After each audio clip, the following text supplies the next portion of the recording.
आज तक लोग यही सोचकर परमेश्वर के आने का अंदाजा लगाते रहे हैं कि जब भूकंप होंगे, जब महामारियां फैलेंगी, जब सूर्य अंधेरा हो जाएगा, जब चांद रक्त सा लाल हो जाएगा, तब परमेश्वर आ जाएंगे। पर लोगों ने इस आयत की ओर बहुत कम ध्यान दिया है, जिसमें प्रभु यीशु ने कहा कि जब पूरे इजराइल में सुसमाचार फैल जाएगा तब मैं आ जाऊंगा। मत्ती अध्याय 10 में जब प्रभु यीशु अपने 12 चेलों को इजराइल के नगरों में सुसमाचार प्रचार करने के लिए भेज रहे थे, तो उन्होंने एक बहुत ही अद्भुत बात कही। मत्ती 10 उसकी 23 आयत में यीशु ने कहा, जब वे तुम्हें एक नगर में सताएं तो दूसरे को भाग जाना। मैं तुमसे सच कहता हूँ कि तुम इजराइल के सब नगरों में ना फिर चुकोगे कि मनुष्य का पुत्र आ जाएगा। यीशु मसीह ने कहा कि जब तुम पूरे इजराइल में प्रचार कर चुके होगे तो मैं धरती पर वापस आ जाऊंगा। अगर आप इजराइल को देखें तो वो बस 424 किलोमीटर उत्तर से दक्षिण तक और 114 किलोमीटर पूरब से पश्चिम तक फैला हुआ है। और 2000 साल पहले पूरे इजराइल में प्रचार करने के लिए इतना समय नहीं लगना था, क्योंकि उस समय इजराइल की जनसंख्या सिर्फ 10 लाख के करीब थी। चेलों ने पूरे इजराइल में सिर्फ 1 से 2 सालों में प्रचार कर लेना था, पर वो प्रचार 70 ईस्वी में रुक गया जब रोमी सरकार ने यरूशलेम पर हमला किया और भवन को गिरा दिया। और उस समय यहूदी लोग दूसरे देशों में भाग गए थे। यहेजकेल अध्याय 36 उसकी 8 से 11 में लिखा है, परंतु हे इजराइल के पहाड़ों, तुम पर डालियां पनपेंगी और उनके फल मेरी प्रजा इजराइल के लिए लगेंगे, क्योंकि उसका लौट आना निकट है। देखो, मैं तुम्हारे पक्ष में हूँ और तुम्हारी ओर कृपा दृष्टि करूंगा, और तुम जोते बोए जाओगे और मैं तुम पर बहुत मनुष्य अर्थात इजराइल के सारे घराने को बसाऊंगा, और नगर फिर बसाए और खंडर फिर बनाए जाएंगे। मैं तुम पर मनुष्यों और पुरुषों दोनों को बहुत बढ़ाऊंगा, और वे बढ़ेंगे और फूले फलेंगे, और मैं तुमको प्राचीन काल के समान बसाऊंगा और पहले से अधिक तुम्हारी भलाई करूंगा। तब तुम जान लोगे कि मैं यहोवा हूँ।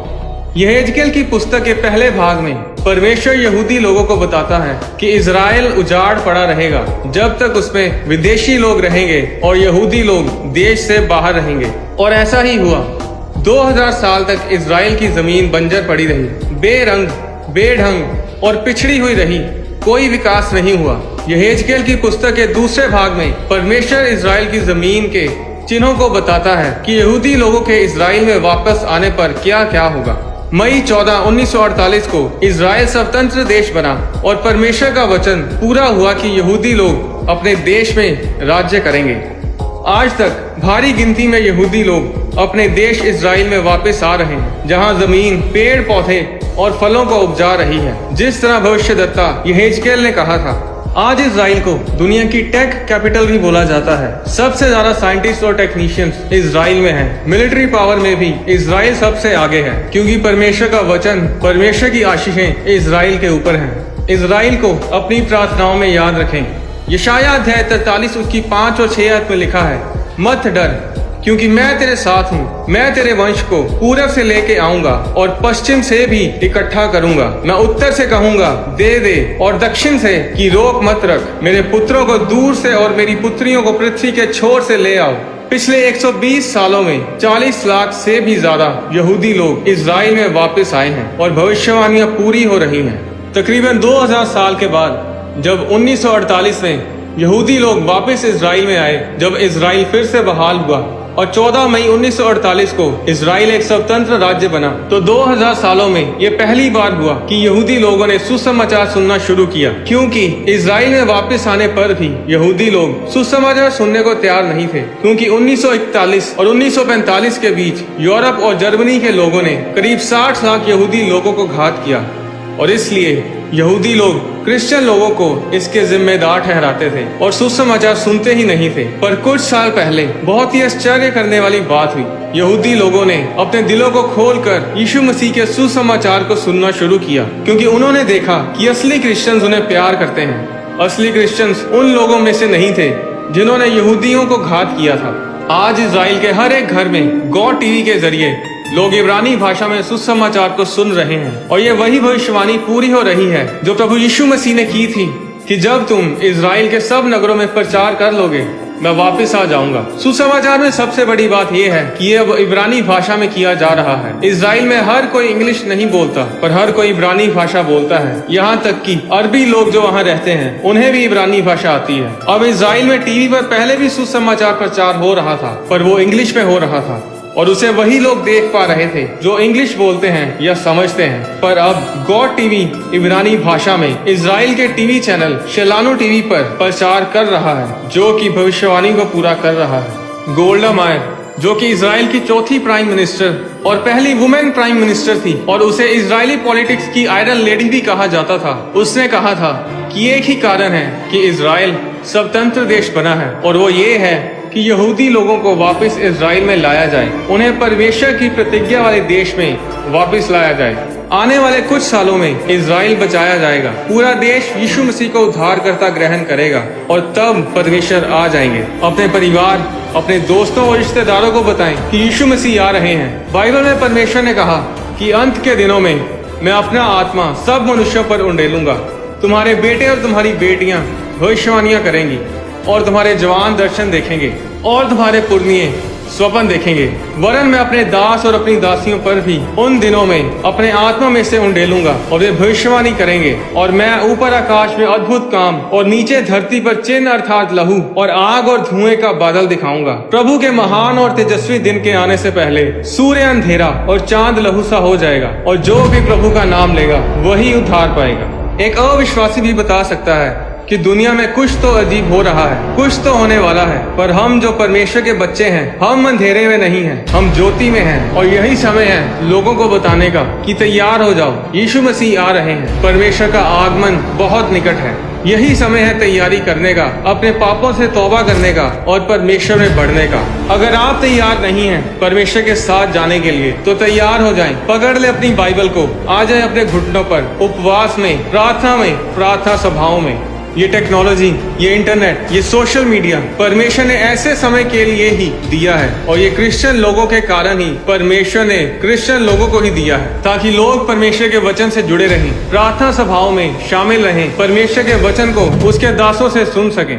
अगर यीशु मसीह ने कहा कि स्वर्गदूत भी नहीं जानते कि किस दिन यीशु मसीह धरती पर आएंगे, यहाँ तक कि यीशु मसीह भी नहीं जानते कि वो कब आ रहे हैं, तो बंद करो उन वीडियोस को देखना, उन किताबों को पढ़ना जो ये बताते हैं कि यीशु मसीह किस दिन आएंगे। पर यीशु मसीह ने हमें चिन्ह दिए हैं जिनसे हमें ये पता चलेगा कि यीशु मसीह के आने का दिन निकट है। मत्ती अध्याय 24 उसकी 32 आयत में यीशु ने कहा कि अंजीर के पेड़ की डाली जब कोमल हो जाती और पत्ते निकलने लगते हैं तो तुम जान लेते हो कि ग्रीष्म काल निकट है। इसी रीति से जब तुम इन सब बातों को देखो तो जान लो कि वह निकट है, वरन द्वार ही पर है। पास्टर बेनिहिन, जो कि एक बहुत अभिषिक्त परमेश्वर के दास हैं, उन्होंने एक वीडियो में ये दावा किया है कि हो सकता है कि प्रभु यीशु मसीह 2048 से पहले ही अपनी कलीसिया को लेने आए। पास्टर बेनिहिन ने कहा कि मैं उस घड़ी, उस दिन के बारे में नहीं बता रहा, क्योंकि उस दिन और उस घड़ी के बारे कोई नहीं जानता। बाइबल में चेले भी इसी बात को लेकर बहुत उत्साहित रहते थे और प्रभु यीशु से उस दिन के बारे में पूछते थे, पर प्रभु यीशु ने कहा कि उस दिन, उस घड़ी के बारे परमेश्वर पिता के अलावा कोई नहीं जानता। 1 थिस्सलुनीकियों अध्याय 5 उसकी 2 में लिखा है कि जैसे रात को चोर आता है वैसे ही प्रभु का दिन आने वाला है, जब लोग कहते होंगे कुशल है और कुछ भय नहीं, तो उन पर एकाएक विनाश आ पड़ेगा, जिस तरह गर्भवती पर पीड़ा, और वे किसी रीति से ना बचेंगे। पर हे भाइयों, तुम तो अंधकार में नहीं हो कि वह दिन तुम पर चोर के समान आ पड़े, क्योंकि तुम सब ज्योति की संतान और दिन की संतान हो।